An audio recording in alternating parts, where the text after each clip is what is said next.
I'll introduce myself. I'm a Farmington Hills resident, retired Chief Scientist, Department of Energy Laboratory, consultant to the Department of Energy, Defense, and Intelligence communities. I've been a small business owner, and I was a university researcher and a professor. And I want to tell you that I was surprised to find out my first notification was in the Observer-Centric of May 22nd that the Eagle property was being sold. There was no mention of sale until 5/24 that I could find in public notice. Only a demolition that was agreed to by 62% of those surveyed.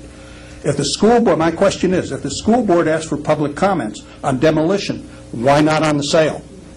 Okay? It makes me suspicious of the whole transaction.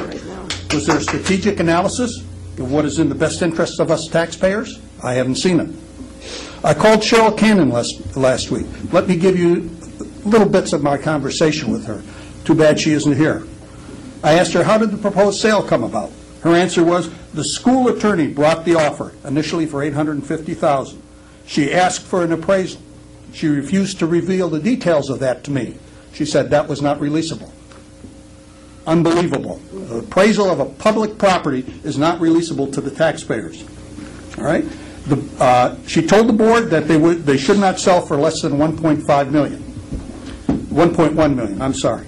The buyer then provided the most recent offer.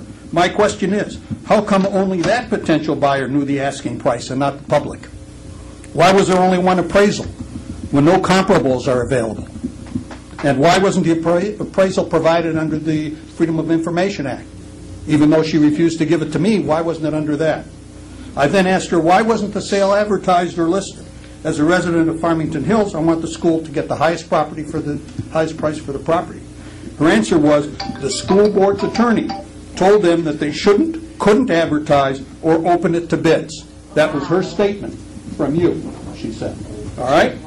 Wouldn't the board want the highest possible price for the property? Not necessarily, she said. Interesting comment. My decades of experience working for the U.S. government with regard to sale of assets have never seen anything like favoring a particular buyer to the exclusion of all others. GSA, Government Services Administration, is required to set up and publicize procedures, must advertise the sale of assets, and accept highest bidder consistent with impacts. It is illegal for them to do otherwise. Very disturbing is the fact that I was informed by a reliable source associated with the Farmington Hills School District that this was a done deal. This was Monday. Wow. It has been included as income in the budget. In fact, you had a meeting on Monday, an emergency meeting at the schools, which is usually held meetings on Wednesday, where it was confirmed at that emergency meeting that the schools, when the budget was discussed. That's all I have to say. And what I've heard here, you ought to be ashamed of yourselves for your behavior. Ought to be ashamed of yourselves.